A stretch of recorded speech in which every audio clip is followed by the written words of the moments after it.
Allahumma ya rafi'ad darajat Allahumma ya rafi'ad darajat Allah nu dahar bae ge can puguh komo nu dahar bae meslik loba jasa tuh ieu mah loba jasa selip lah tuh ieu mah orenganna ngagunakeun batin kabeh nya jadi urang deuk dahar bae nginum asal batin urang ka Allah puasa bae ai batin teu ka Allah mah ku hawa nafsu cilaka. Nah ari puasa Ramadan mah instruksi Allah sama puasa sia tinggal ridhokeun we hate urang kuncina mah Gusti abdi datang ke bulan Ramadan haju ku Gusti dititah puasa abdi ridho jasa dititah puasa ku Gusti andai kata abdi dibere kuat berido jasa andai kata abdi dibere kuat cuman bari lapar ridho abdi mah lapar na jeung dahagana abdi mah ridho kumaha Gusti bae geus tah eta tanu hebat mah tah urang ngalaksanakeun parentah Allah di bulan suci Ramadan ridho ngalaksanakeun parentah teu ngarasula panae kieu ye aduh ya aing lapar jasa ye teu genah hirup ya aing sabarna mah aing aduh ye parentah mah parentah bae tapi aing lapar ye aing mun bisa demo mah Allah demo ye tah budak sakumaha deuk ka DPR demo tak ulah kos kitu ulah ngarasula ridho nu nyieun urang Allah nu nitah puasa Allah nu ngalaparkeun Allah nu ngadahagakeun Allah eueuh jelema urang ka kamar nginum eueuh nu nyeuleuh kumaha tenang Allah tah lain jahanam tah bantu aya pandinya jawara di luar puasa asup ka jero kamar nginumnya da di jero kamar laun neuleuh ieu tak ulah datang ka kos gitu kos budak angon orenganan ngadapok bae di bujur kebo pangangon eta tak ieu nya jadi urang ridhokeun ridho abdi dititah abdi didamel ku Gusti sakiaeun ridho abdi dibere sehat ku Gusti ridho dititah puasa Ramadan abdi ridho dilaparkeun ku Gusti ridho ku lapar didahagakeun ku Gusti abdi ridho ku dahagaan tah boga ridho bae geus luhur urang mah ridhokeun sagala rupa kajadian di bulan Ramadan intina puasa urang supaya mantap jasa mundel ieu nu geus kolot mah kudu dirapihan tanya jadi sambutlah Ramadan ku ridho sedengkeun Allah mah geus ngajelaskeun as-shaumul li wa ana ajzi bihi puasa mah nu aing ulah nyaho sia mah laksanakeun bae urusan ganjarana aing nu bakal mereka sia wa ana ajzi bihi teu dijelaskeun sabaraha derajat teu dijelaskeun ulah aya nyaho pokona mah sia mah puasa bae tamah nu aing nu bakal males na sia mah puasa bae kajeun SPG subuh hudang maghrib no problem aduh asana SKB mah lantaran hebatan puasa teh di akhir zaman kiamat dibanding jeung beuntak modelan kene ngees tah bahasa Tangerang ngees tah perkaleran ngees dititah hees ge mung ngees bae eta bahasa ulah dileungitkeun asli penduduk pedalaman Tangerang eta ngees aduh tah ieu ye dibandingkeun jeung hudang hebatan kene hees bareup bada subuh hudang zuhur teu make salat rawatib baca sunah teu make geus wudu bari rada peureum saeutik sholli fardhu zuhri arba teu berjamaah Allahu akbar hampir teu salam hees deui hampir anu tetep salam waalaikumsalam gua lepak we geus teu maca istighfar teu maca subhanallah langsung di dinya kene di sajadah hudang asar kaca deui semua peureum sholli fardhu asar Allahu akbar likum brak deui hees udang maghrib geus disadiakeun kopi susu teh segala rupa rujak dage nya mah embung gelas letik nu gede dua wah jasa gedean kene ganjaran si eta dibandingkeun jeung nu hudang tisuk nonton TV bae. Terus datang ke Zohor nonton TV dadak ka asar atawa aki-aki nonton TV benteu ngan cicing di hareupeun jalan ai leungeun we nyekelan tasbih ai mata kasih embablon da. Eta aki-aki eta blon di Cikupa di Cilongok ento. Cilongok mah wawon kitu. Wawon neuleukeun paling nyekal nya mah. Lebih parah tah.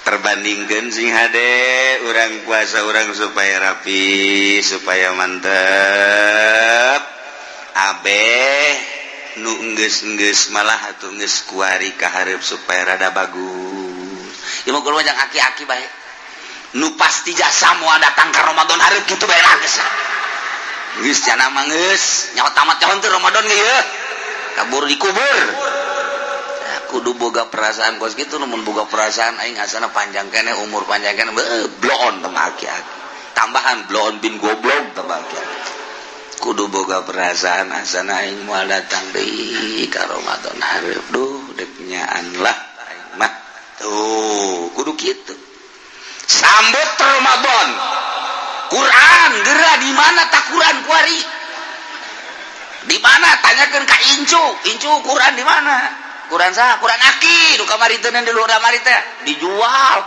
Sial teh incu deui saruana jeung bapak kolot teh bloon kabeh. Siapkeun Quran lah cenah kieu geus teu bisa majahat, geus teu kadeuleuh ka kaca. Ge cenah atuh geus teu bisa hese balelol. Deuleukeun Quran teh kudu dibaca, buka, deuleukeun, beres. Ege aya incu bah Malik bah. Paingan hese dibacana tuh Malik ieu. Sawa inget tuh maca koran teh. Budak kekena bebeja ka babaturanana ka anak. Maka dia rame jasa kurang mobil dibalik kabeh. Mana cek incunan dibalik. Salah maca. Dan koran anu dibalik. Ai kolot baheula kos kitu.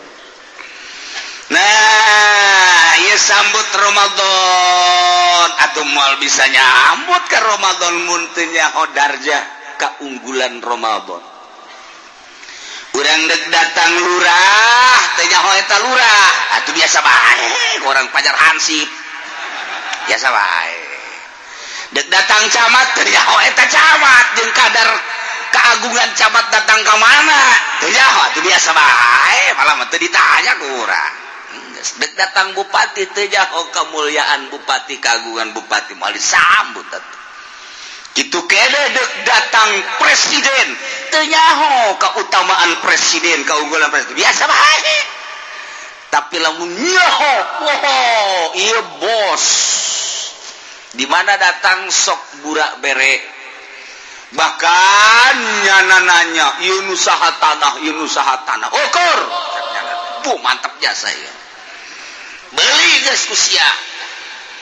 Ai bapak aing mah teu deuk sit doang. Bos bloon di mana bos ge mah. Nyahoeun bahwa ieu mawa keberkahan waktu dihormat. Jadi urang ngahormat teh ketika nyaho ieu teh bupati anu menyelesaikan urusan-urusan di Kota Tangerang, Kabupaten Tangerang.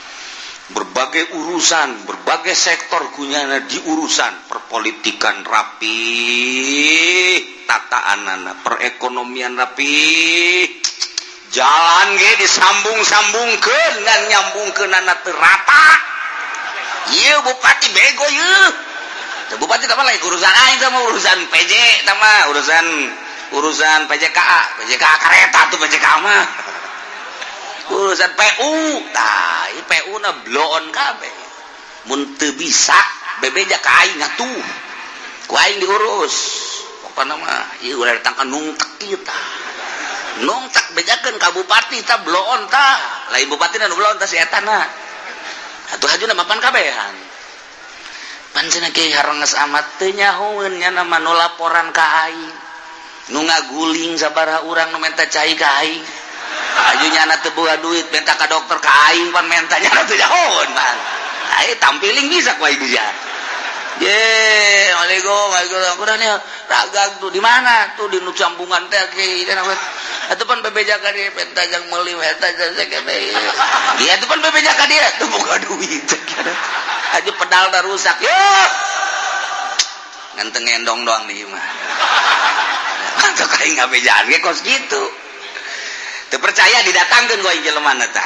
Ditengetkeun dicekal. Ieu saya orang mana? Orang anu. Ieu sia orang anu lain saurang. Kalamun itu teu percaya, beusi bupati teu percaya. Tah rakyat sia tah. Bego beureum. Deula atuh nyana ti loka jalan apa ka mana sih leuleumpangan ka Bandung bae tah naon? Sambungan rapihan. Rakyat leutik ieu nu ngaguling loba jasa. Santri aing aya nu ngaguling. Santri. Aduh jarang ngaji ka dieu teh ngaguling. Di deuleu ieu na kiai bengkak saya enggak ngaji-ngaji cenah ieu. Emang kenapa? Sakit ini. Emang kenapa? Jatuh di sambungan yang begitu. Aing ngaju gerget ke bupati na sial teh bupati. Ya ulah ka bupati atuh ka urusan PU, atuh pan urusannya anak kabehan. Ih, tah rapihan besi ke bulan puasanya leuleus ngaguling deui. Jauh keutamaan pejabat ieu nu sok urus politik, ekonomi, budaya dan berbagai keistimewaan nu lancar. Urang ngahormat ka nyana. Sambut ku urang nyaho lantaran istimewa jasa. Bung Karno mah digogorengnya tetap bagus bae. Heran.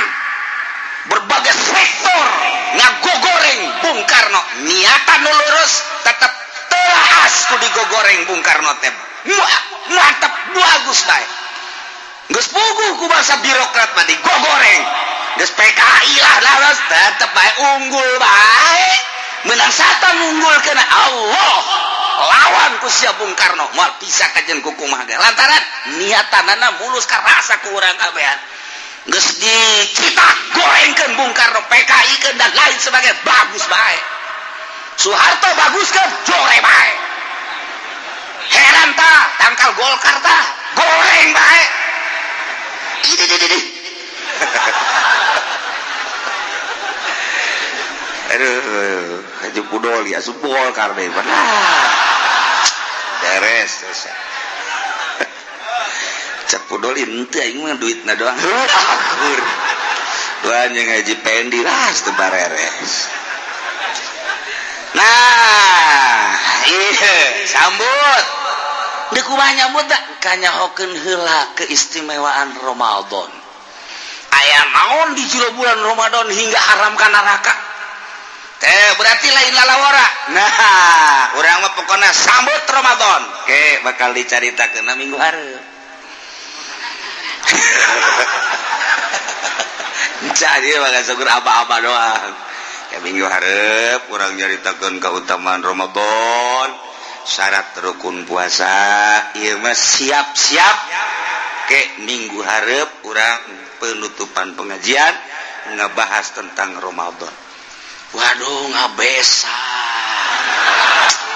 Sial jasa aing ngabesan dia. Coba nyana beratan ke Ramadan tak beratan ka ngabesan coba aja. Iya mah cerita bahwa ke urang minggu hareup urang ngabahas tentang Ramadan, kadar keunggulan Ramadan kumaha sehingga urang bisa ngahormat ke bulan suci Ramadan hingga ku ngahormatna matang bunga di papag Ramadan haram ka neraka. Mata kemun aya jelema bunga jasa deuk datang na Ramadan sehingga kunyana di papag hayal gegeraan datang Ramadan 5 poe deui ka Ramadan pae surga.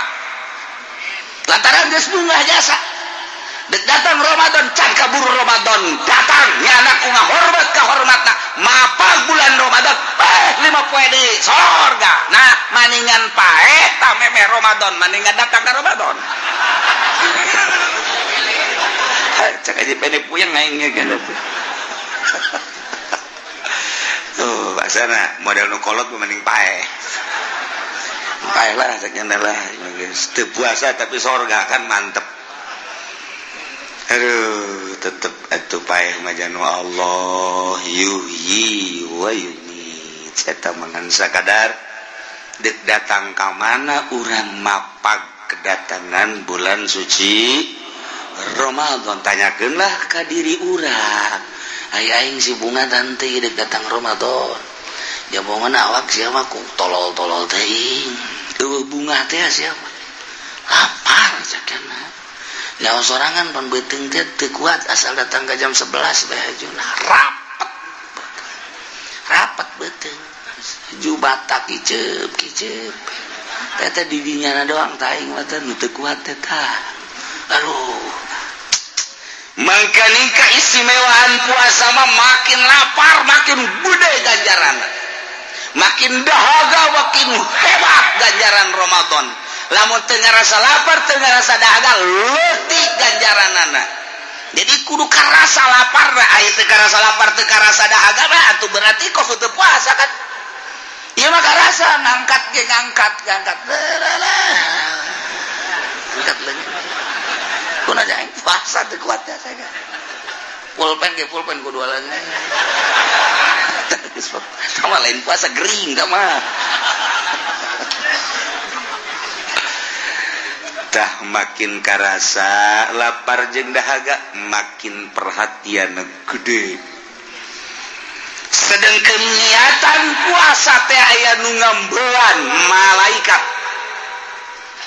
pan malaikat teh aya malaikat raqib aya malaikat atid malaikat raqib belah katuhu malaikat atid belah kenca mayal fizu min qaulin ila ladai raqibun atid tugasnya nuliskeun raqib nuliskeun nu bagus atid nuliskeun nu goreng-goreng geus pada nyaho teh mah ieu mah aya satu pertanyaan ari eta nu zikir di jero hate ditulis apa teu pantamat teu kadenge teu kacarita urang mun ditanya kos kitu mah bisa jawab nyahonya ya nu diomong nu ditulis ke pagawean nyata jeung omongan nah nu zikir khofi aulia para aulia Allah para sholihin panggana mah di jero hate cicing besungut nama balem matana kadang perem tapi kan jero hatena zikir ka Gusti Allah tak eta tak tulis tante ku malaikat tah eta nu jadi permasalahan cek saulama henteu lantaran tamat teu kajahoan ku malaikat cek saulama tulis ditulis kumaha ditulis bae tetep nyana nulis naonna nulis aambean malaikat hate urang teh teh kajeun teuing henteu ngomong sungut kaambe ku malaikat mun Quran kaambe Quran mun sholawat kaambe sholawat mun zikir kaambe zikir niatan ge di jero hate mun niatan ibadah langsung kaambe ku malaikat mun niatan maling hangru malaikat hangru amat ya Ki Haji boga SMS-an jeung jahe wow pahit ya mah pahit cek malaikat pahit amat sih Ki Haji kolot-kolot kaambe tak ku malaikat hate urang teh niatan nu bagus di jero hate teh kaambe ku malaikat nu mantak kurang kumaha kiai ilmuna hebat jasa mun nyaritakeun tafsir nyaritakeun hadis usul fikih wah hebat jasa alatna luar biasa tapi teu ngeunaheun didengekeun anak kunaon eta kaambe ku malaikat lain ngaji golkar cak malaikat bau golkar bau PDI jerona bau PKB jerona bau organisasi kaambe ku malaikat lain ngaji tapi bau kepentingan kamu situ ngajina tetap teugeunahkeun ka degeuna sebab niatana lain deuk Allah lempengkeun bukakeun hate bersihan dikawuhkeun pertama diri aing nu deuk ka Allah dua batur deuk laluturkeun deuk Allah pokona mah aing mah ka Allah bae cek malaikat ieu mah seungit ye meseungit ieu beda ye waduh barang dibere ku bupati rada bau ye rada bau aduh pilpres gede berena bau bentak ieu ye bau bentak geus menang can bau ieu mah ye waduh bedak bari dilarang bari mah ulah main duit cilaka tuh main duit terus bae urang kuari teh nyaho kan kok ican turun-turun cenah duit Aya tak kiai nu ngomong gitu belum tak kiai. Masyarakat baca nu ngomong kiai dan kiai pancen biasana mah geus rada hanet ieu mah eueuh. Antaran kuari maka PK. Awas nyana ngaluarkeun duit, nah ieu borgol langsung. Ieu mah kudu geus pilihan nurani. Tuh, konteks hade, hati-hati. Ieu sebuah negara. Waktu puasa ka negara mantap ya. Nya, nah ieu hate urang kaambeu ku malaikat. Mantap seringkeun tafakkur ka Gusti Allah beusi salah loyog hate. Hayang mulia, hayang agung, hayang macam-macam di luar lillahi ta'ala ka ambeuna lain deui engke ku malaikat. Asal malaikat ngambeuna teu seungit nyana pidato. Pidatonya ada di langit. Wahai para malaikat-malaikat. Di dunia aya jelema bisa ngaji mah ngan hangru ka ambeuna. Nu mana? Tuh. Oh eta oh nu sok babarengan jeung bupati. Iya tah. Oh nu sok kampanye teh. Iya betul. Iya tah. Hangru ka ambeuna. Malaikat ge di ditu pidato deui ulah didareuketan budak tah mah hangru bau bentek. Malaikat pidato. Tapi lagu nu bagus, weh para malaikat itu mah seungit jasa tuh, komo kelekna seungit wae kamu. Niatanana bagus. Quran ka ambe Quran, sholawat ka ambe sholawat, zikir ka ambe zikir, niatan bagus ka ambe ku malaikat, niatan goreng ka ambe ku hati-hati. Mantak innallaha la yanzuru ila suwarikum walakin yanzuru ila qulubikum. Allah henteu neuleuh rupa jeung jasad tapi nu dideuleuh hate. Geus Allah neuleukeun ka qalbu urang ka mana loyog sia salila hirup na ngahirupkeun aing sia dek dikawanakeun sia ke panggih sia jeung aing ka jeung kumaha. Engke kapanggih sia jeung aing. Aing mananya bae melalui malaikat padahal mah aing leuwih nyaho. Ayo orang ketika amprok jeung Gusti Allah geus dikajahokeun ku Gusti Allah. Aduh, luyag gloyog hate urang. Ieu di bulan Ramadan maksudna urang bersihan. Geus lah nu geus mah. Gusti nu geus mah geus bae teh batulah hampura Gusti. Ih, tuh aing ngahampura. Emang aing tetangga sia. Emang aing cara tetangga sia tilok ngahampura. Aing mah ngahampura aing mah pangeran. Dosa sia gede ge dihampura bae.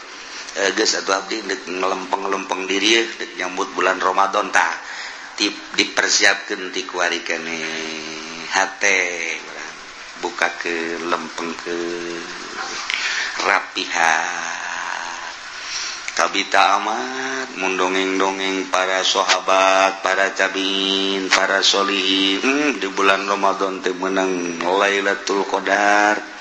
Aing mah bejana be datang ka buisan ye tareh paeh can pernah manggih Lailatul Qadar. Lailatul Qadar kos kumaha kiai asal ngagebrai Lailatul Qadar. Ngagebrai caang Lailatul Qadar. Di puri ge aya teh si embang ngagebrai. Pingpingna putih eta Lailatul Qadar keneh tah. Dadana ge putih di sarua. Eta Lailatul Qadar. Jahanam da mah budak. Lain Lailatul Qadar bae urang carita Lailatul Qadar tinggal kabita geserkeun hate urang karesep kada dunia minimal kurangan karesep gaul jeung nu teu paruguh kurangan di bulan Ramadan urang bener-bener mensucikan diri sebab Rajab syahrullah Syaban syahri jekan jeung Nabi bulan kaula Ramadan syahru ummati entek jam urang persirahkeun mulayan ti kuari ieu mah sakadar 2 minggu deui urang siap-siap hawana beung saya hawa Ramadan geus aya hawa Ramadan emang ngonan geus kaambeuh ndek pilpres soalna di Ramadan teh geus kaambeuh jasa bae tah urang siapkeun sambut bulan Ramadan ke minggu hareup insyaallah urang bahas tentang syarat rukun jeung kautamaan bulan suci Ramadan abeh urang puasana mantep sesuai jeung aturan nu nitah puasa. Lantaran puasa teh aya anu gede ganjaranna puasa di luar Ramadan, aya nu leutik aya nu tadi ganjar. Puasa sia kumaha dia puasa ieu? Aing muasan si sarwit isial jasa. Urang ge di puasaan. Bohongan gua yang ditanya nya teu nembala. Tanya deui nyileuk kajunyana naon ngajebris. Tanya deui ku sia, geus 3 kali diciduhan aing. Oh bener tah kudu puasaan tah kos kitu batuk. Nah ieu puasaan sarwiti. Ya barang bau di puasaan belon teh budak. Nah eta kos kitu teu beunang gajaran puasaan hawa nafsu. Dosa malah nyin leng-leng batur. Nomor kedua puasa ieu mah puasa dengan sakadar awak supaya hara rampang we daripada diet lah mendingan ieu dipuasakeun. Eta teh ngiit awak supaya ngareunaheun awak atuh biasa bae teh teu beunang ganjaran puasa kos kitu.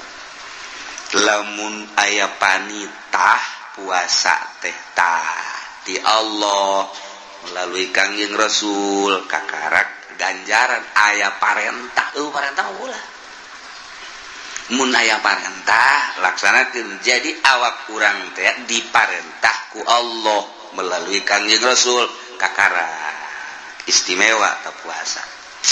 Jadi lamun kahayang urang mah puasa teh nafsu ngaranna hawa nafsu.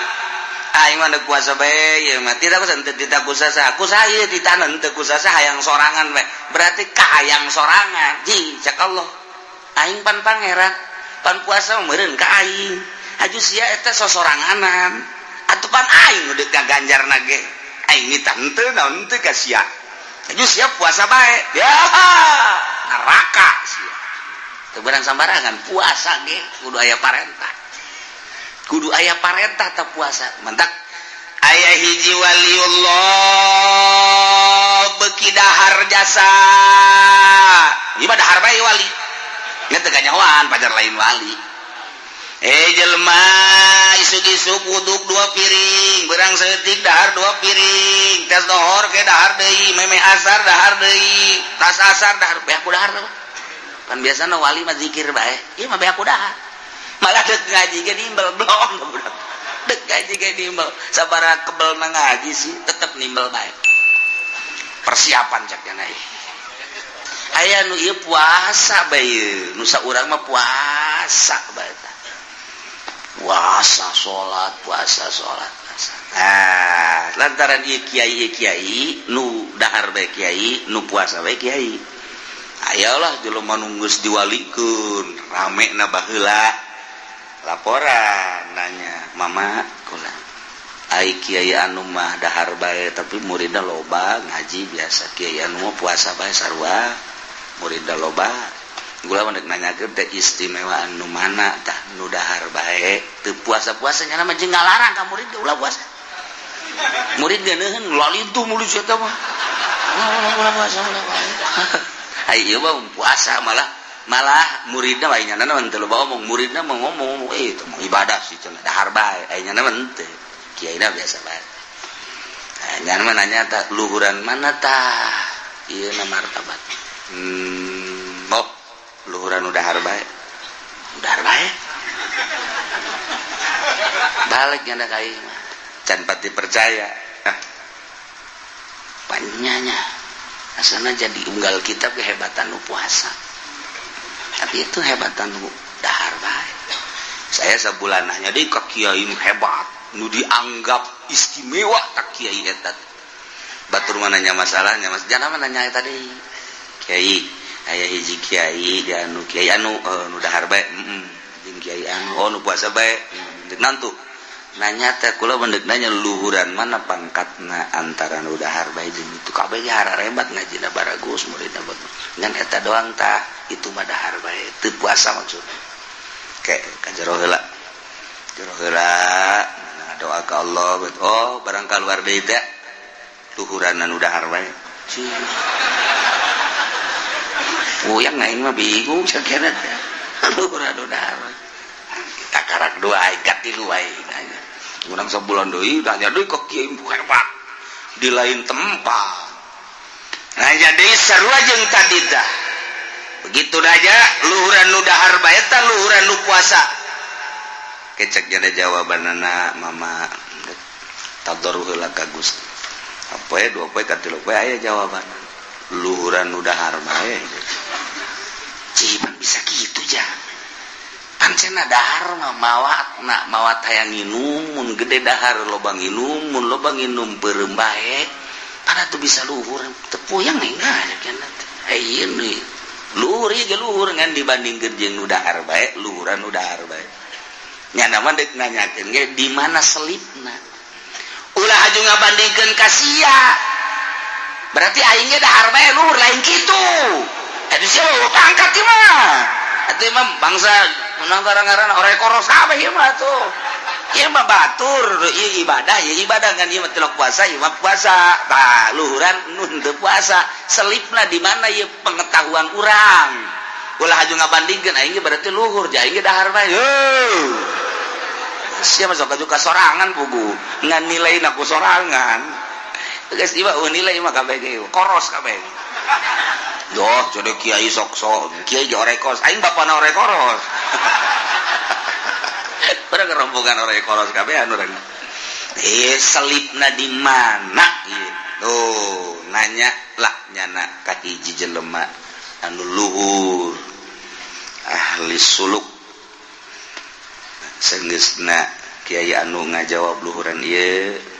Abdi nanya kanu kadua luhuran ieu keneh nanya katilu terakhir tetep luhuran nu dahar bae belah mana selipna sih mama henteu ngagorengkeun kan abdi mah hayangnya selipna oh budayanya selipna saeuti mana ari anu ieu ibadah kiai nu teu dahar jalama sesuai jeung aturan Allah teu mengada-ada nya nama daharna ge lain hayo bae ketika lapar dahar teu lapar mah teu aya teh mapan terus bae patuh kuari ge persiapan jang dahar ge geus disiapkeun deui iman teh nya nama asal lapar dahar dahaga dahar aing teu lapar mah teu jadi sesuai jeung kaayaan mana anu dibutuhkeun dahar mana anu dibutuhkeun nginum mun ngantuk kajen teuing keur ngaji hes bae loba teh mah kieu nu kitu mah hampir kabeh di dieu saparok kitu teh mah eta wali eta nu kos kitu sih ade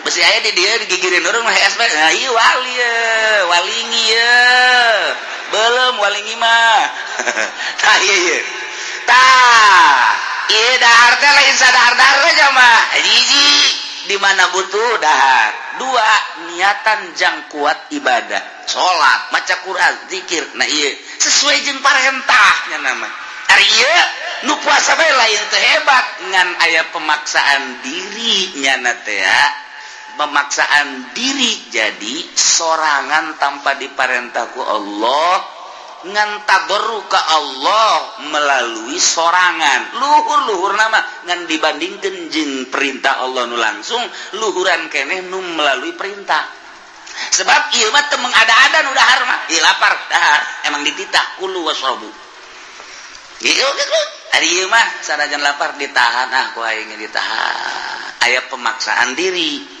jadi berarti aya rada takabur aing mah puasa bae kajen ku bisa deket jeung Allah teh kan ku puasa padahal mah teu kudu ku puasa deket jeung Allah mah ku sesuai jeung parentah Allah deket jeung Allah tah ieu bisa nya nama ieu nu dahar bae mah hiji dibutuhkeun dahar niat jeung ibadah ari nu ieu mah aya pemaksaan diri bahkan lamun puasana saeutik deui mah ye cak eta nu suluk teh salik saeutik deui mah si ieu lamun boga rasa bahwa ieu teh nyana puasa teh boga kekuatan nang dirina atuh bisa-bisa teh diganjar ku Gusti Allah selip saeutik bae silakan cilaka nu mantap nu puasa bae can puguh hebat lantaran niat di deuleu jeung perjalananna kumaha nu dahar bae ge can puguh komo nu dahar bae meslip loba jasa tuh ieu mah loba jasa selip lah tuh ieu mah orenganna ngagunakeun batin kabeh nya jadi urang deuk dahar bae nginum asal batin urang ka Allah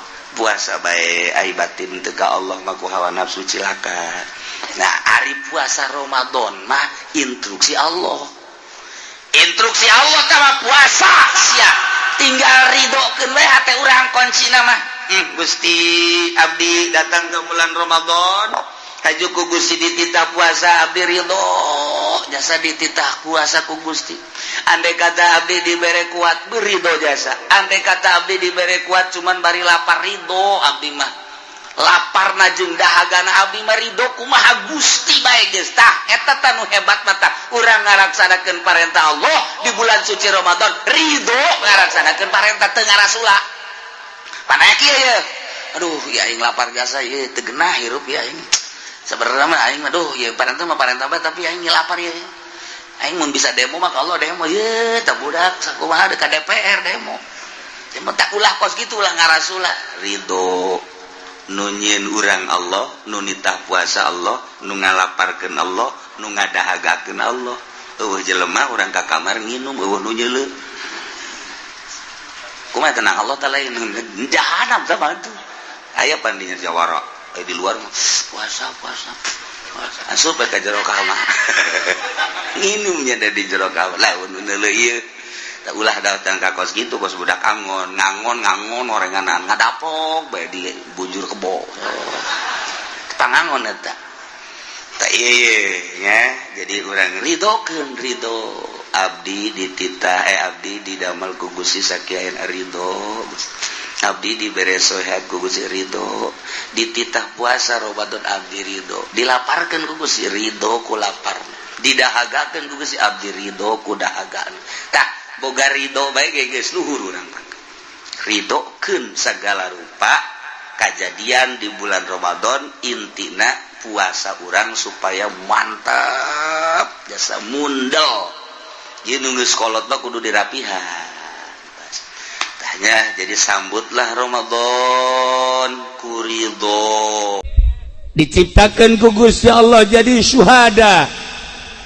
Cara para sahabat di zaman Kangjeng Nabi jelas syuhada mah ahli surga diciptakeun ku Gusti Allah jadi aulia Allah jutaan puluh juta ratusan juta nu diciptakeun ku Gusti Allah jadi wali Allah nu geus tenar di urang bahkan selalu ku urang dikenang di hadiahan Tuan Syekh Abdul Qadir Abu Hasan Asyadzili geus puguh madzhabul arba'ah Imam Syafi'i eta anu suku urang dihadiahan Sri Sikti Ma'rufil Qurhi Junaidil Baghdadi ya Allah eta lain sambaragan jelema belah dieuna di urang aulia tis'ah wali sanga di urang aya Syekh Maulana Hasanuddin aya di dia nu ngaran Hasanuddin aya tukang naon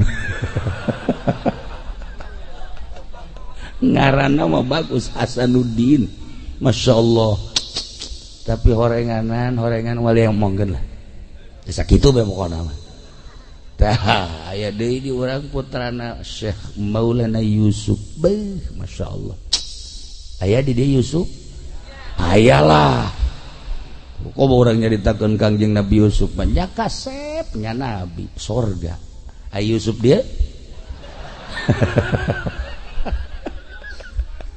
ya Allah ya Rabb jelas para aulia Allah aya nu diciptakeun ku Gusti Allah teh jadi sholihin anu bisa hablum minallah hablum minan nas jeung manusia para ayat codeka istimewa pikaresepeun lantaran mun nyanana nangga jeung tatangga silih ajeuna silih asah silih asih silih tanya silih bere silih doakeun pan ari di lembur pondok mah jeung tatangga ge teu wauh kampung pondok teh kampung si eta teu wauh jeung tatangga bahkan lamun eta tangga tabrakan HDG pada eta senep kana jantung sholihin mah Masya Allah jeung tatangga jeung babaturan indah boga babaturan sarua pada ngawarung warung na maju alhamdulillah Gusti keun bae abdi mah teu maju ge asal babaturan abdi bae eta ku bahasa ngeunaheun pibuktieudan masyaallah aya nu tani sawah babaturan urang mah baragus di daerah sawah nu urang mah kuwareng alhamdulillah Gusti kajen nu abdi mah kuwareng ge asal babaturan bae bararagus tah lamun kos kitu kan ngeunaheun ieu mah lain kitu pan Gusti kok nu abdi kuwareng itu henteu awas bawakeun bensin ku aing sia tah eta hararese hablum minan nas narapi geus puguh hablum minallahna sholihin sorga sarua kedeh mantap urang aing ngadoa zalikal fadlu minallahi wa kafa billahi alima zalikal fadlu minallah na eta dianta ya hadiyal mudillin wa ya rahimal mudnibin wa ya mukila asaratil asirin wa ya mujibas sualil abidin irham ya Allah hadaka min dal khatil azim wal muslimina kullahum ajmain Allahumma ja'alna ma'al akhyaril marzukin alladzina an'amta 'alaihim minan nabiyyin wasyiddiqin wasyuhada wassalihin wa hasuna ulaika rafiqa zalikal fadlu minallahi wa kafa billahi alim hayang biasa orang di akhirat dibarengkeun jeung para rasul Allah jeung para nabi Allah jeung para siddiqin jeung para sholihin di akhirat bakal dikelompok-kelompok dibere bendera saurang-saurang urang milih di bendera nu eta tadi berangkat menuju surga Allah subhanahu wa ta'ala. Haji Pendi moal ka aja moal lantaran kuarina ge benderana Golkar PDI geus aing mah ti kuari pepegatan jeung si aing gua teu hayang aing aduh rusak hiji jeung nu kos kararitu mah iya ieu benderana geus teu kudu make bendera kitu ieu benderana Al-Qur'anul Karim mulai bendera-bendera kos katiwa palalaur aya nu wasiat sagala abah mamon paeh bendera PDI kuburkeun ka jero goblok teh urang pondok tolong bendera Golkar asupkeun ka jero emang ayat kursi wah budak ayat kursi gitu beunang dia asupkeun ka jero paling ditulis di boehna make cidu-cidu ge ulah cidu Haji Pendi atuh cidu ahli Allah saya tuliskeun ka di Allahu la ilaha illa huwal hayyul qayyum la ta'khudhuhu sinatun wa la di boehna beunang omat tapi besi ka urang dieu maot coba Haji Pendi gerokeun keuna nulis bah tu malaikat ge kieu bae ieu tulisan saha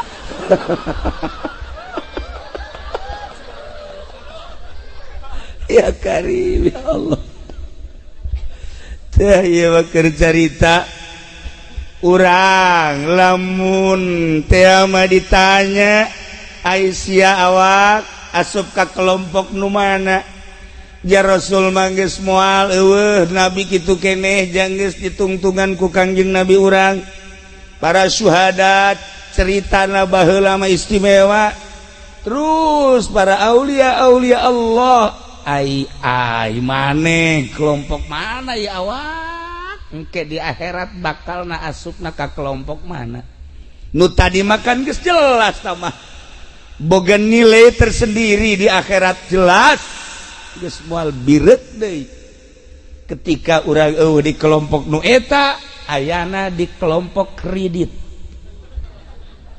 ayo sia kelompok kredit motor can anggeus datang ka ayeuna mobil kitu keneh ieu mah motor jeung mobil datang ka dibawa deui ku bank da kuari can nyokot deui ieu kelompok eta ya Allah ya Rabb sia dek kade urang ieu kukumpulan di dieu teh lain diondang ku keluarga lain diondang ku kula lain diondang ku kori lain diondang ku tokoh dia diondang ku Haji Sukari cik almarhum Haji Sukari, wahai orang kampung Rancabango, ye Abah Haji geus paeh maot besi sopan teuing urang dieu mah paeh bae. Beda kan ai maot maka jelema ai paeh maka kebo. Ya urang dieu mah anggap kebo lah. Atuh bahasa ge kan beda. Di Bandung hayam, di dieu kotok. Di Bandung mah tai kotok, di dieu mah tai hayam. Tibalik. Di Bandung mah kan ieu teh piceun tai kotok. Ngarada ge ka kotok ulah sopan. Di urang mah di urang piceun teh tai hayam. Haji Peni ge gugol sok kadenge tai hayam piceun. Tanya ku urang mah aja dahar jeung kotok. Ih, dahar jeung kotok, taina hayam blon teh coba. Saya tidak ngerti datang ke paeh asalnya mah boal mal ngerti guys sih mah. Ya Allah tah cek Abah Haji, hei masyarakat, hei keluarga, ya Abah Haji geus aya di jero kubur geus teu bisa barang dahar deui, beramal ge geus teu bisa sesuai jeung nu diucapkeun ku Kangjeng percis cek Abah Haji, idza matabnu adam in qata amaluhu, pegat amal paeh jelema pegat beramal deuk kumaha beramalna tuh jaga subuh nyawaan boro-boro salat puasa mandi ge di pandian mun aya nu mandi sorangan urang dieu paeh haju mandi sorangan deuk kumaha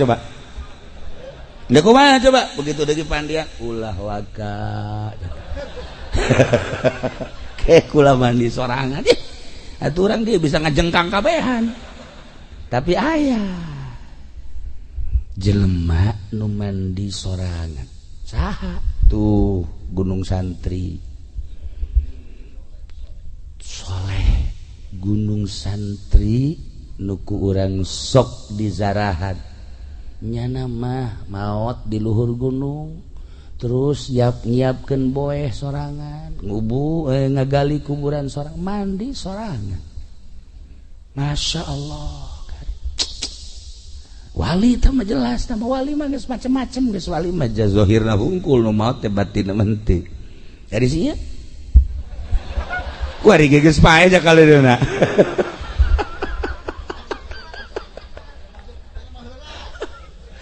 Lamun Tuan Syekh Abdul Qadir ketika muriangna nu luar biasa kritis geringna. Bahasa kritis teh urang dieu mah naon parah. Urang dieu teh nyaon kritis kan. Atuh kula mah sok aya bahasa-bahasa kitu sok inget digondongin Gus Dur teh aya urang Madura kiai kabeneran ngundang Gus Dur jeung pondok anyar.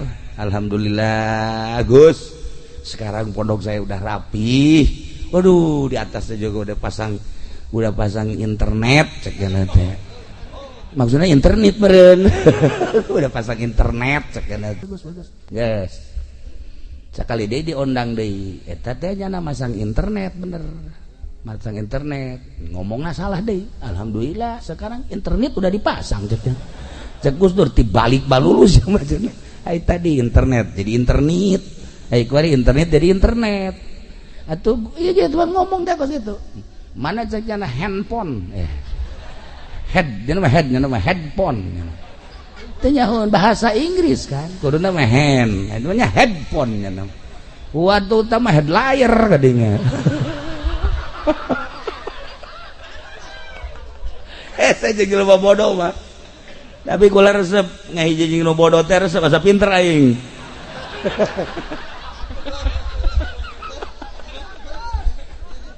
Ya Tan Abdul Qadir muriang parah pemajikanana anakna insuna kabeh daratan Tuhan saya geus kieu napas geus kaluhur ka handap napas geus kaluhur ka handap careuri kabeh pemajikanana anak jeung insuna udang Tuhan saya wahai pemajikan wahai anak wahai incu ulah ceurik ceknya Abah ulah dicengcerikan muriang nu ieu mah moal waka maot abah mah muriang ieu mah melila kene abah ka maot cak anakna kok bisa lila kene emang abah apal-apal tuh di Lauhil Mahfuz aya kene anak abah hiji deui can kaluar ditonggong abah engke bakal dingaranan Abdul Rozak oh eta meureun secilok teh nya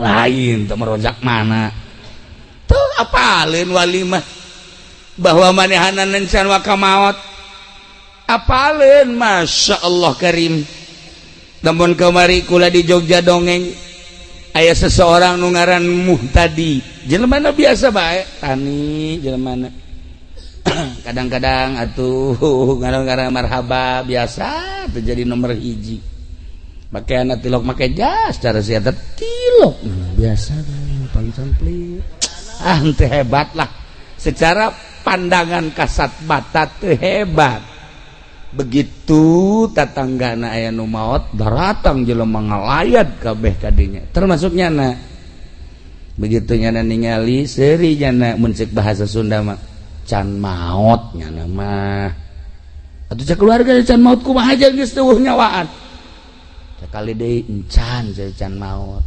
sarkelan ku jelema dipencetan dampal sukuna bahkan mun di Rancabang mah sok digegel ya geus eueuh geus maot kabeh menyatakan kiai-kiai jeung kasepuhan-kasepuhan maot cek nyana acan geus bae di jam 10 jelema ngalayan rame jam 12 mulai siap di pandian ba'da zuhur di pandian bungkus menjelang asar sholatin langsung bawa ke makam begitu diasupkeun ka kubur nyana huda kula di mana cenah ieu nu nguburna modal nu kararieu atuh ngajengkang di dinya hampir nu maot hirup deui nyana paeh hampir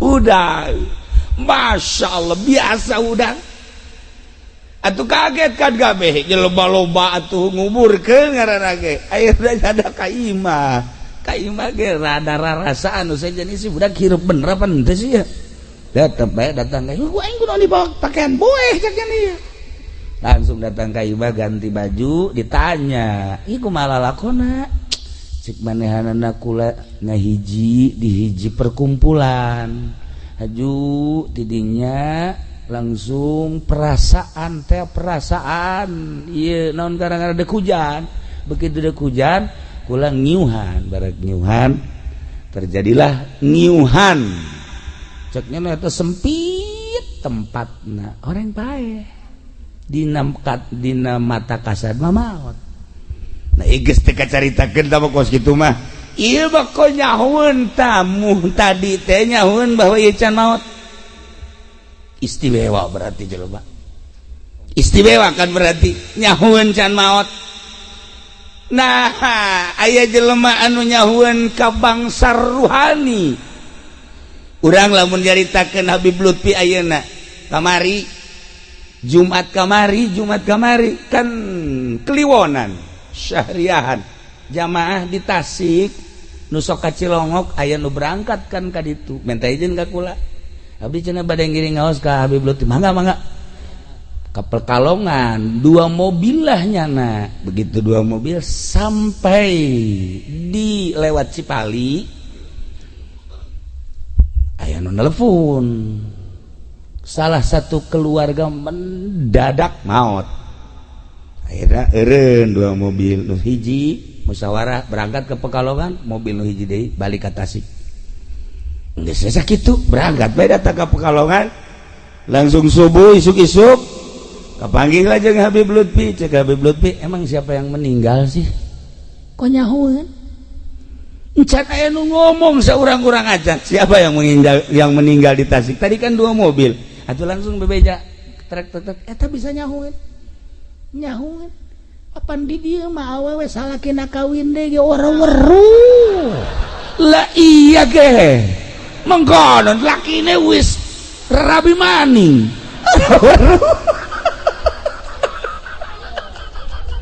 tertanda ruhani orang jauh deres tah mah salah kitu kajauhan ku pamajikan main serong salah kitu nyaho lain di ranca bango dan jambongo mah biasa tah mah ieu mah di luar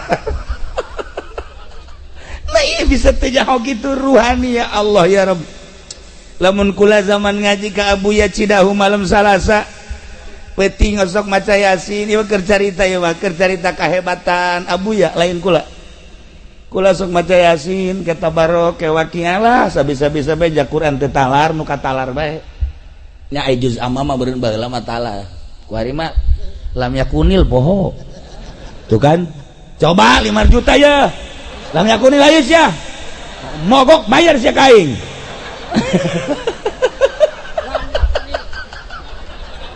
buku-buku lagi sok ditangtangan tetalar boro-boro lam yakunilnya nama izazul tetalar cencengan hampura kieu geus kolot mah kieu lain geus kolot tiba heula teh dibaca Yasin baca tabarok waqiah nu katalar we nu katalar geus ngaji lah di Abuya begitu ngaji di Abuya nyurahnya na masya Allah eta surahanana daripada urang ngalamun ngaji jauh di mobil maning maca Quran ca Yasin tabarok waqiah eta teh surat Kahfi wah hayu bae cenah du talar mah Quran dibaca ji sia ka aing mah abah Buya nyahoeun tah ieu jelema nu nyahoeun ka ruhani sakumaha tadi geus puguh Kangjeng Nabi mah Kangjeng Nabi ketika beres perang aya sahabat anu milu jeung Kangjeng Nabi ngaberesan ontak Kangjeng Nabi beresan kendaraan Kangjeng Nabi istirahat setelah istirahat aya anu mana maot jana wah kabeh sahabat nu sejen seuri syahadah cik sahabat nu sejen mati syahid cek nyana bunga amat ku Kangjeng Nabi ditingali lah henteu cek Kangjeng Nabi teh syahadah ih Tuhan ieu kan syahadah lantaran seperti tadi ka panah henteu cek Kangjeng Nabi ngaliri ka luhur henteu langsung ditaros ya Rasulullah di mana letak henteu syahadahna cek Kangjeng Nabi aya 2 selimut nu kunyana ieu gonimah disumputkeun moal dibikeun moal dikumpulkeun jadi ieu pamalingan 2 selimut barang ditingali bener ya 2 selimut lamun 2 selimut bae ngahalangan kana kasyahadahan atuh kok masih ieu sabaraha puluh karung dipaling kunyana ya Allah ya Rabbi tah ieu ya Masya Allah karim aya sahabat ahlu sufah maut begitu maut dibuka sarungna di dia aya sadinar di dia cak Kangjeng Nabi kai ye seuneu neraka sadinar bae jadi seuneu neraka lantarannya na bebeja nama fakir bebeja nama miskin tapi ternyata aya harta nu disumputkeun lain disungut lain di hati teu jadi ahli sorga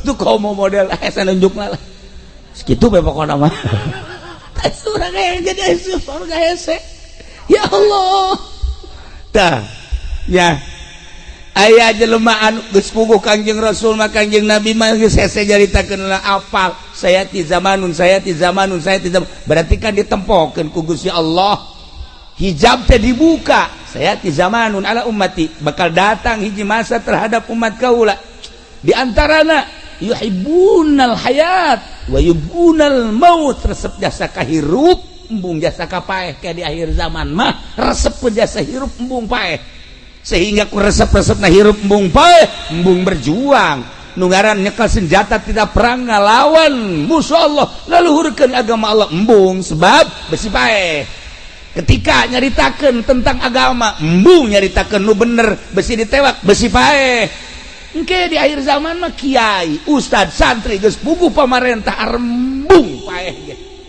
paeh teh embung lantaran ieu kangenahan hirup di alam dunia teh resep kana dunia embung kana paeh Kanjeng Nabi nyaritakeun sayati zamanun ala ummati yuhibbunal hayat wa yubgunal maut boro-boro kita perang kita berjuang boro-boro kita masantren hungkul ge ulah aya sakola masantren hungkul embung besi teh hirup embung santri cereknyana teh lain jelema santri mah setengah jelema ulah mondok engke kumaha ka dituna hese dagang hese jadi pejabat hese dan lain-lain sebagainya ku resep-resepna hirup datangkan nu bener dipake ka embung mantak lamun aya urang lanca bango mondok diseungseurikeun ku urang dia deuk naon sia mondok ih teu budak teu boga wawasan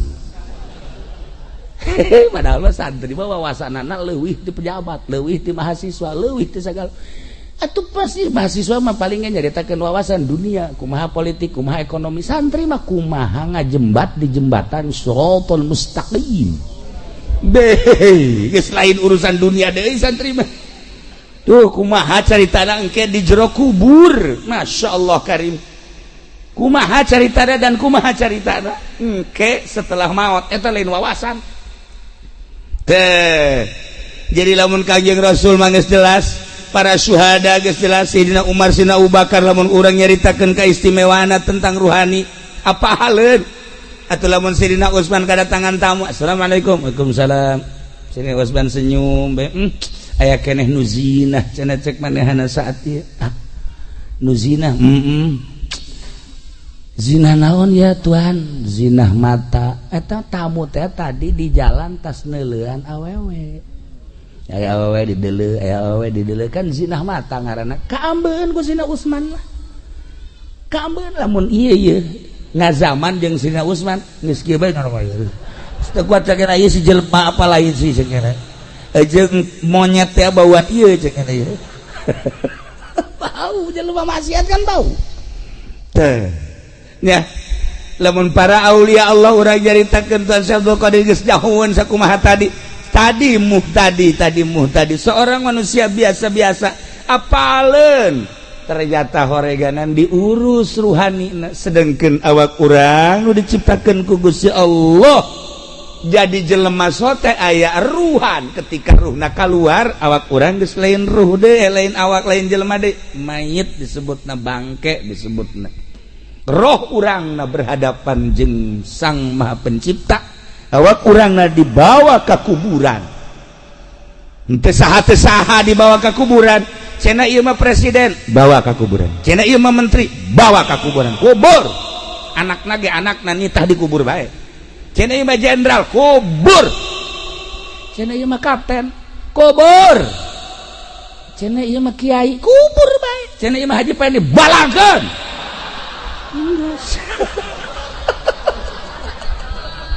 dikubur bae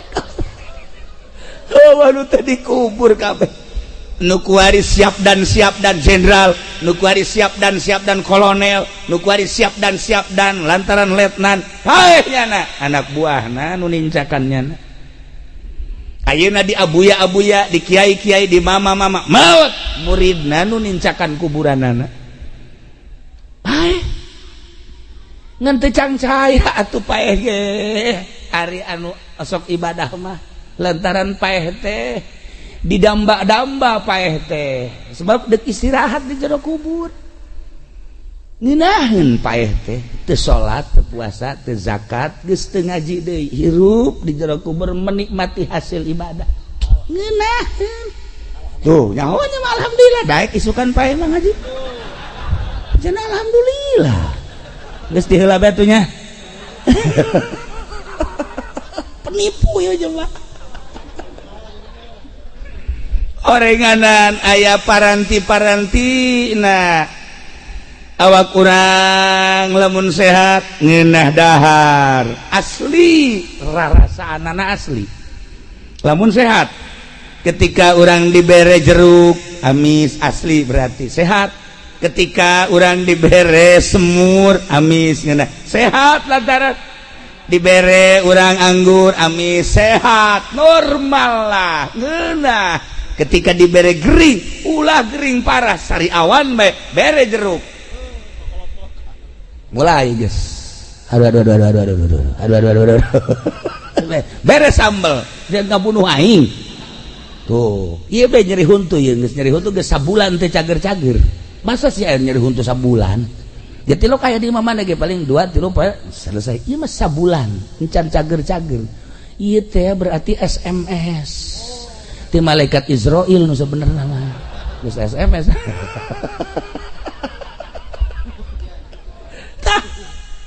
awak kurang ketika sehat ngadahar naon bae ngeunah ternyata horeng ruh ge ketika sehat maca Quran betah maca zikir betah puasa sholawat betah babacaan betah lamun ruhanina sehat sakumaha jasad lamun teu sehat teu geunah barang dahar jeung nginum kitu kene ruh urang dibere maca Quran karaksa ayat doang haju heuai bae.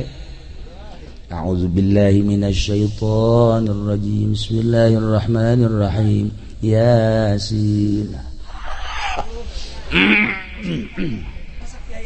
Wal Qur'anil Hakim innaka laminal mursalin.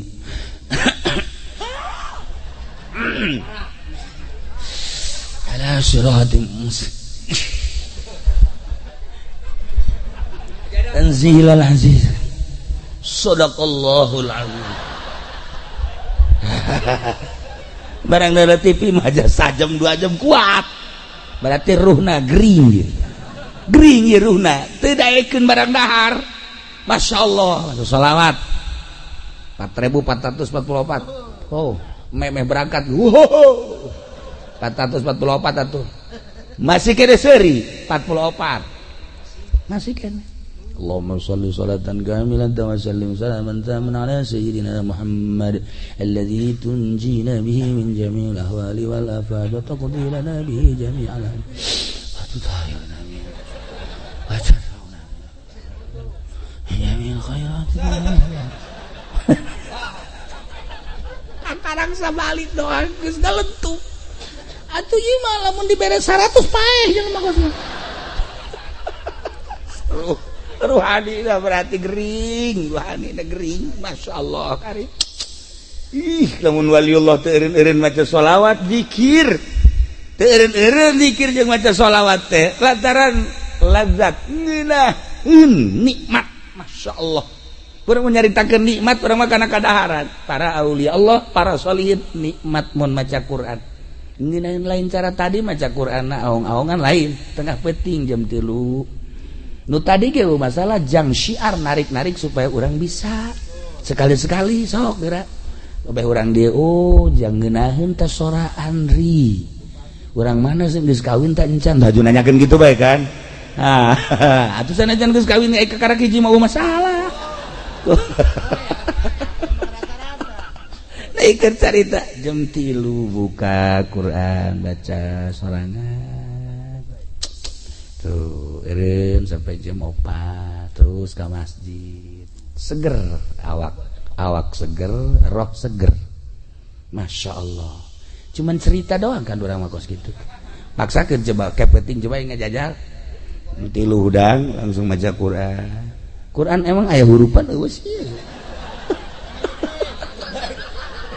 geus langsung kieu ngagebleng Quran ganti lain Quran ganti mata tojos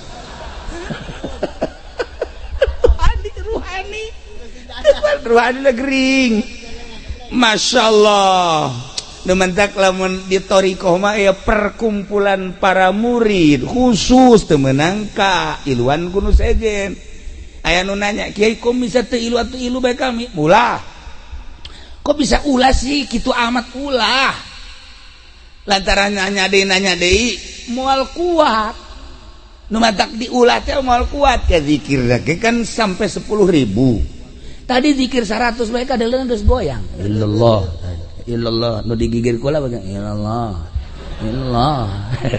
kula geus boga rarasaan ieu budak kudu dibodem ya illallah karang 100 geus illallah asal 200 geus soraan atiga calangap geus 200 lah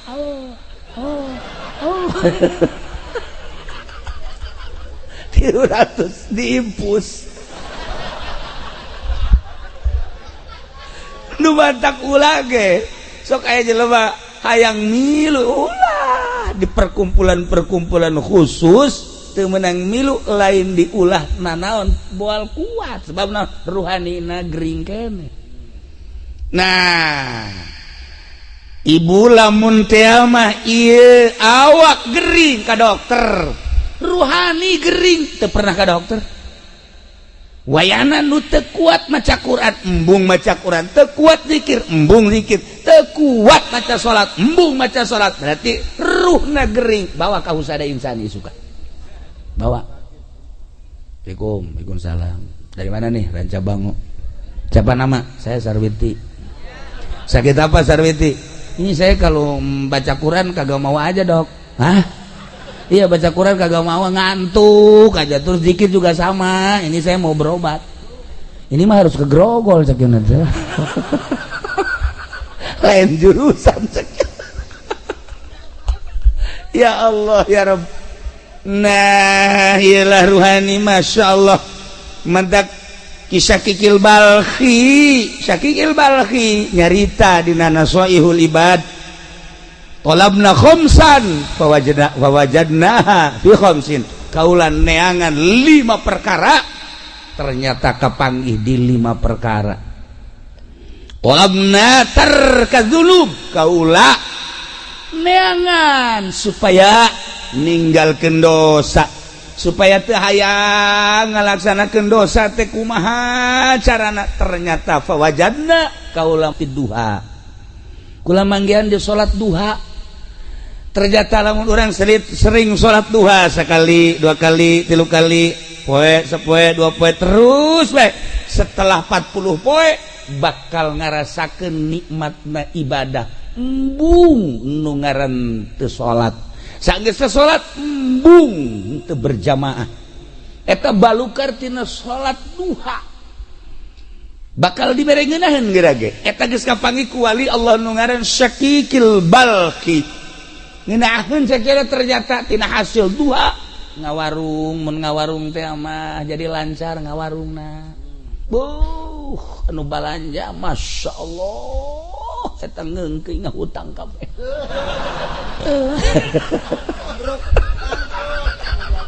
henteu siapa tuh inget ka bangkrut bae sih henteu lamun tani Masya Allah subur tanina ieu berkat salat duha eta nu kos karatu nama geus biasa tapi nu istimewana bakal dibere tarkadzunub embung urang ngalaksanakeun dosa bakal hayang ibadah sebab dibere ngeunaheun duha nomor 1 nomor kedua talabna dia al-kubur kaula neangan supaya caang kuburan teh berbagai cara neangan fawajadna ternyata aku kula kafangi fi sholatil lail salat tengah peuting tahajud begitu salat tahajud Allah kula loba-loba jeung urang Raja Bango 2 rakaat bae 4 besi gering 2 bae 2 daripada ke gering dibawa ke mantri kunani saya mabok tahajud 2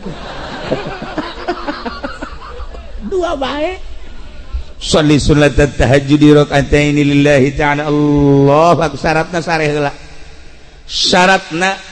heula sanajan sakrajep lamun hayang salat penting tapi can sare cenah kiai witir 11 rakaat witir geus cenah kiai ibadah mah biasa salat hajat ge geus cenah kieu salat tasbih ngomong doang geus ya keur dongeng doang keur dongeng geus di mana nyaho ngaran teh nyaho rupa salat tasbih nah mun can sare salat mun geus sare tahajud sabaraha rakaat ge tahajud mah sadaekna urang minimal 2 rakaat nah engke ketika diasupkeun ke jero kubur Masya Allah cak batur ieu kubur teh poek ternyata caang nanya Ki Basrudin nanya ka malaikat kok ieu caang amat oh ieu tahajud Masya Allah begitu aja pede paeh kan poek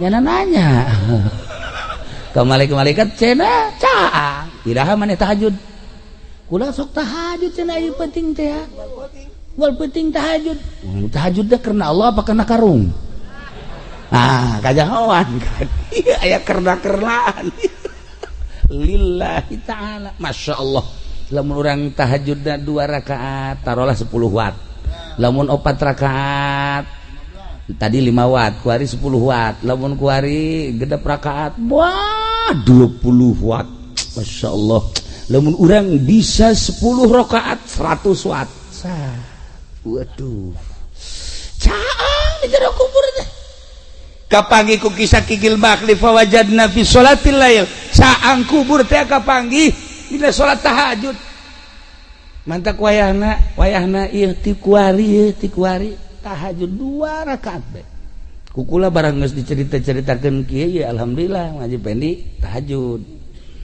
barang tas tahajud sare deui subuh korban jam 7 ai tahajud ai subuh koboan usolli fardhu subuh koboan itu beres padi aya jelema nu kos kieu nya laye syakikil balki jaritakeun pawajadna fi sholatil lail ya Allah ya Rabb talabna su'ala munkari wa nakir kaula neangan pisalameteun jang pertanyaan malaikat munkar nakir tingali ku kaula pagawean ternyata fawajadnahu fi qiraatil Qur'an kapanggih ku kula horenganan jang ngajawab pertanyaan soal munkar nakir adalah maca Quran ya Allah ya Rabb lamun Sidina Abu Bakar Siddiq radhiyallahu anhu nama tamat Quran teh beurang satamatan peuting satamatan hese ngomongkeunana tak kos kitu mah kabelah dieuna nyana salat 2 rakaat tahajud usolli sunnatat tahajud di rakaatin Allahu akbar rakaat awal ti alif lam mim datang ka surat kahfi rakaat kedua ti surat kahfi datang ka qul a'udzu birabbin nas masyaallah karim kabelah dieuna sarakaat satamata 2 rakaat satamata eta si kubangun ngukur nanya kumaha macana urang lamun keur sajuz setengah jam bae nu lambat setengah jam berarti lamun hayang tamat sabaraha jam ngaji cepet atuh diajak kan angel setengah sajuz teh ya 5 naon gitu ngaranna setengah jam kuari 30 juz cepet sabaraha jameun 15 tahun nu bener sih hitung coba bener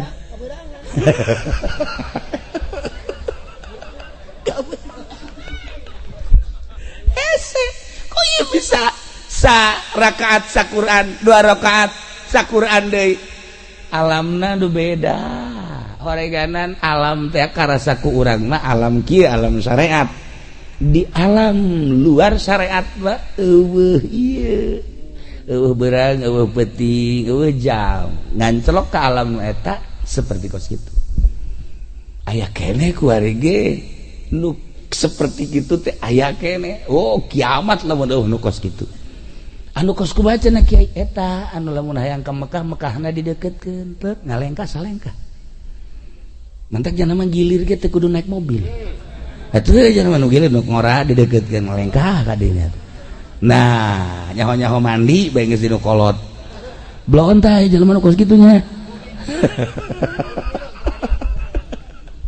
tah ieu oreganan maca Quran eta teh kajahoan ku kutubul aulia Syakikil Balqi ngajelaskeun nyana geus nempo ka jelema-jelema ahli Quran eta ditanya ku malaikat munkar nakirna babarieun jasa Allah geus teh hese jawab ahli Quran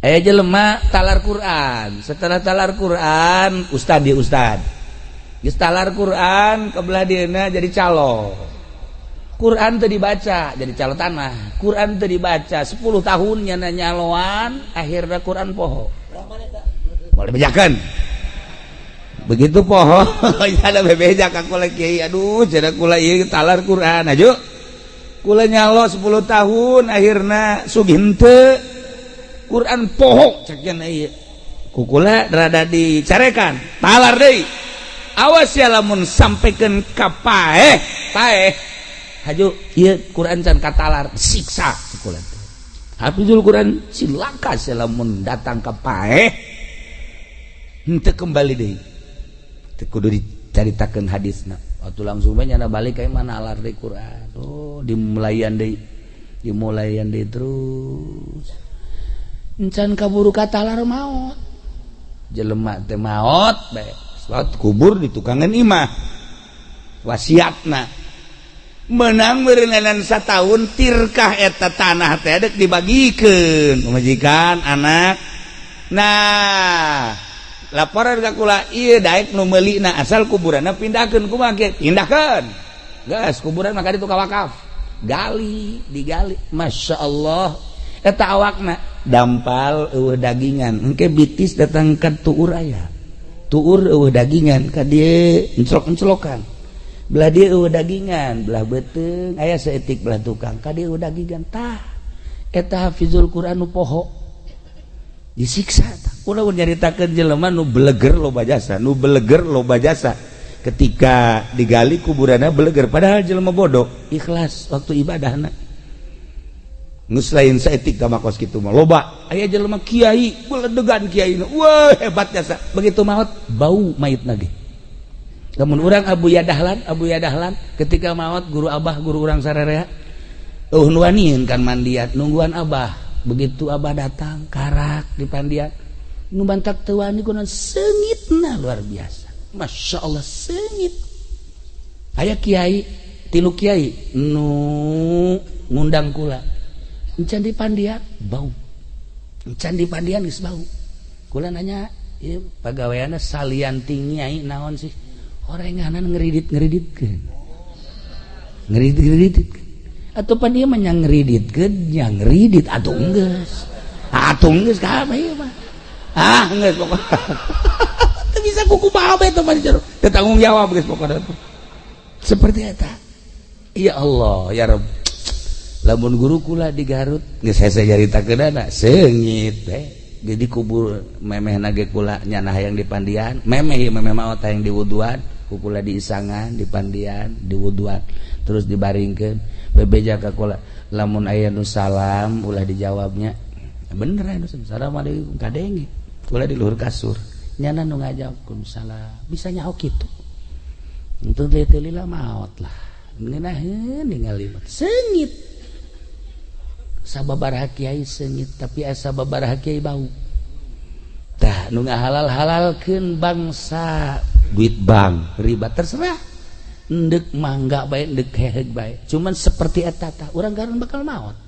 bakal pae urang siai bae geus kos kitu komo si ieu geus teu kudu caritakeun jakuarina ge geus ka ambe can maot geus ka ambe atuh kumaha dengan tak kukula diajak ka mamana ge pamajikan tilok nanyakeun tilok naon tilok sugan telepon pamajikanna kiai aya salaki ya tilok anyana tilok deui geus dianggap paeh ti heula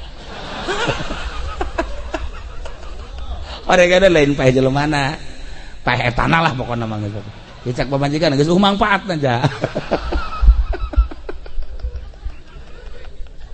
tah nomor kahiji nomor kadua mantak maca Quran kade ibu si kade aduh cenah geus kaburu teu bisa ja baheula mah teu belajar naon nu bisa kuari bisana cenah kulhu Quran keneh geus baca kulhu saloba-lobana ulah kurang ti 200.000 jadi atakah eta kulhu jelema anu maca kulhu sampikeun ka 200.000 haram awakna ka neraka deuk kumaha coba cak Kangjeng Nabi eta maca ti kuari kulhu qul huwallahu ahad Allahus samad lam yalid wa lam yulad wa lam yakul lahu kufuwan ahad tenden make batu hiji qul huwallahu 200.000 200 batu bisa pakai ngabangun imah eta tah hiji nomor ka hiji guys nomor kedua nomor katilu hiji tadi ka naon kitu ngaranna nomor kahiji neangan naon tadi nomor kahiji salat duha neangan tarka dzunub nomor kedua dia al kubur nomor katilu soal munkar nakir maca Quran. Nomor kaopat talabna ubur sirat, kaulan neangan supaya lancar di jembatan Siratal Mustaqim, neangan pagawean kaditu. Ternyata fawajadna fisaum wasodaqoh, kapanggih di puasa jeung sodaqoh. Ya Allah ya Rabbi, jelema anu sok puasa di luar Ramadan, Senin Kemis komo terus-terusan puasa, tapi lillahi ta'ala ulah hayang nanaon.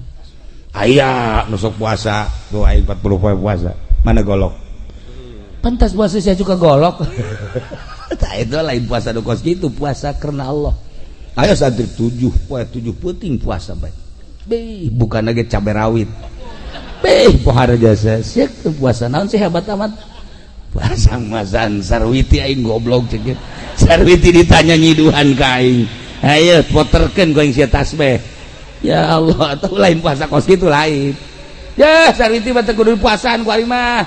Bawakeun mobil beat motor. Lah sia kosok jasa bisa maca beat segala naon beat.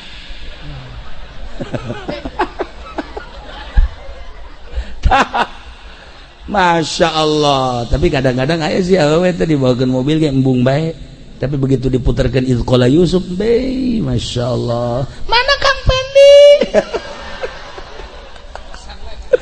Emang enak. Ya aduh, abdi rindu jajan teh. Mana Kang Pendi mana? Jajan. Jangan keluar pede teh horenganan make bata jeger bae. Sia ngaganggu aing bae. Ya Allah ya Rabbi. Nah, ieu ngajembat di jembatan Siratal Mustaqim. Kabeh urang bakal ngajembat. Justru ngajembat teh orang ayeuna. Urang kuari keur aya dina jembatan Siratal Mustaqim, kuari ngajembatna. Anu kuari sering sedekah, nu kuari sering puasa, eta ngajembat di jembatan Siratal Mustaqim. Nah, Masya Allah, aya anu sakilatan kos kilat datang ke surga.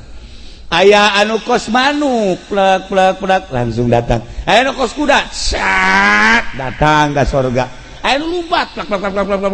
Aya nu lempang, aya nu ngesot tapi tetep bae datang. Aya nu kakara ge salengka dua lengkah gejebur. Iya. Oh.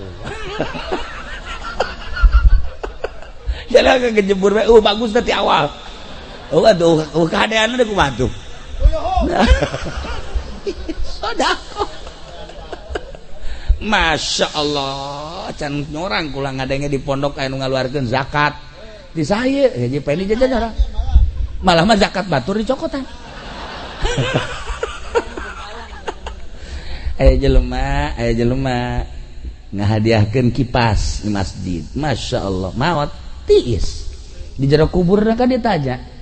Begitu ditanya maca Quran osok, "Ieu tiis daun ieu tiis." Tiis teh maneh baheula ngajariakeun kipas di masjid. Masya Allah, hanjakal teu AC ceknya teh.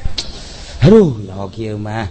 Da ieu kipas-kipas anu kuari dinikmati di masjid tah kuari maneh nu tiisna. Masya Allah, alhamdulillah, cek tiis kan.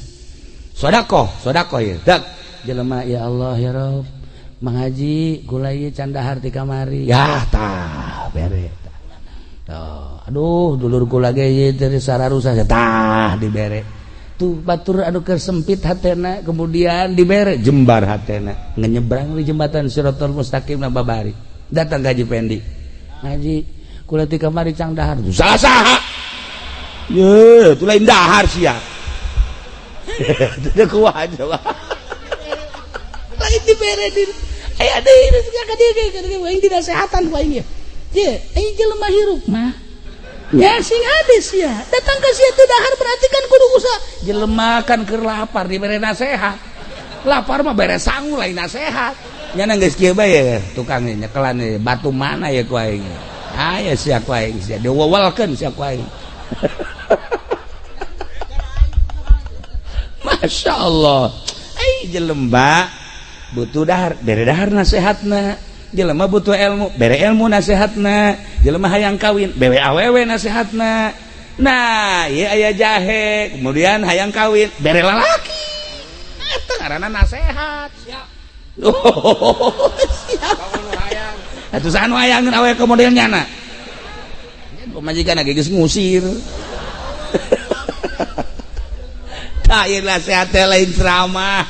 Nu aslina mah kumaha kebutuhan. Masyaallah karim.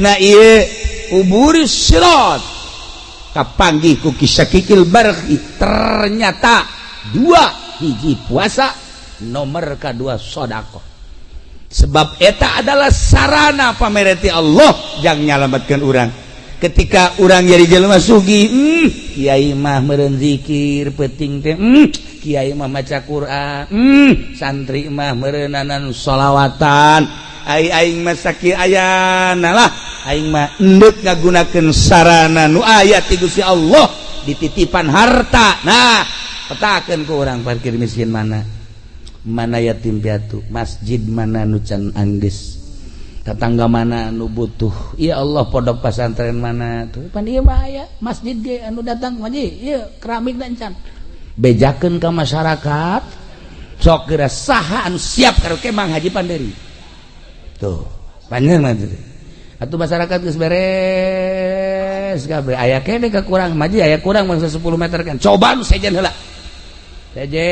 beres leuwih duitna leuwih ieu mah Haji kadegeun duitna basah tokoh masyarakat kos kitu. Nah lamun tadi jelema mere kipas ai prak di pondok papan kipas leungit barang diteliti barang diteliti si eta nu nyokotna.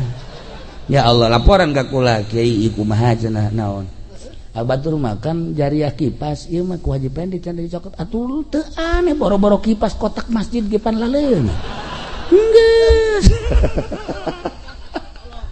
da ieu si hade ya si hade nomor kaopat baca Quran jang soal munkar nakir jelas tamati kisah kikil balki nomor kaopat ka tilu nomor kaopatna ieu sedekah jeung puasa orang teu kuat sedekahna tiis bakalna di jero kubur teh urang loba sedekah teh ya Allah ya Rabbi di jero kubur ngeunaheun tiis nanya urang ka malaikat teh titisan ieu kipas aya tiis nu ieu tiis sa ieu ngabungahkeun fakir miskin masyaallah ieu nu pohara jasa tiisna tatangga ieu pohara jasa aya tiis pohara amat kahandap-handap tiis ieu keramik masjid ya Allah ya Rabbi gunahin jasa sedekah kelancar di jembatan Shiratal Mustaqim kalima talabna zillal arsy abdi neangan iiuh aras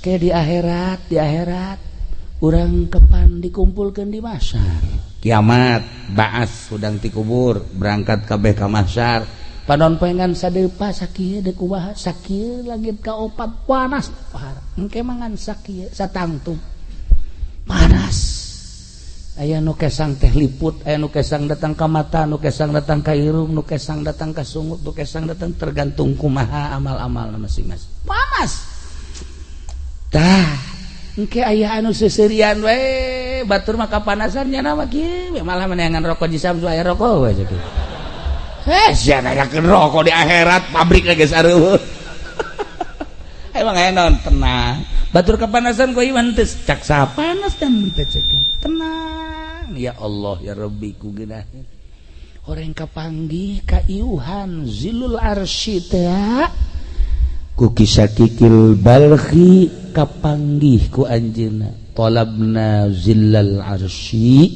abdi neangan iiuh aras jang ngiuhan jaga di mahsyar ternyata fawajadnahu kukula kapanggih iiuh tersebut horenganan tina zuhud tina ulah pati resep kana dunia tah ieu mah hese jasa ieu mah boro-boro pangkat dolein kiai-kiai ge resep dasa kana dunia waharat nah ieu terakhir supaya direnungkeun ku urang ulah pati resep teuing boga mah pamere Allah hese ditahan jeung ditolak tetapi talukna hate terhadap dunia ieu nu kudu diarahan nu mantak jadi kiai tapi ieu ngaleungit-ngaleungitkeun resepna nu hese ge Masya Allah mantak kula geus sababaraha kali ngomong ge kula geus teu dibere teu resep ye ngaji kieu teh dibere teh lillahi taala nu sababaraha urang ulah nu dititipan ulah iki ka dieu ge geus embung aya anu matang puluh jadi 60 ku embung aya nu 100 jadi 115 7 jadi 15 ku embung sabenerna mah iki mun bisa mah embung ngan kula inget ka Abah Haji Sukari keur hirupna jeung sajabana ieu mah dorong doa bae barang datang ka dieu ieu mah lain matang puluh ieu mah kos muludan berarti keluarga nu teu nyahoeun ieu kunaon muludan ieu kan matang puluh mah tuh urang we ngariung tek terus berkat we sabakul kan beres tuh ari geus ieu mah deuk kumaha kaberkatanan ieu jalobaan ngan meureunganan jelema di dieu ge meureun hayang ngaji tah sakumaha tadi tah nya bukakeun mata hate urang saenggeus bukakeun pelakeun geura ka cinta urang ka Allah jeung ka Kangjeng Rasulullah Muhammad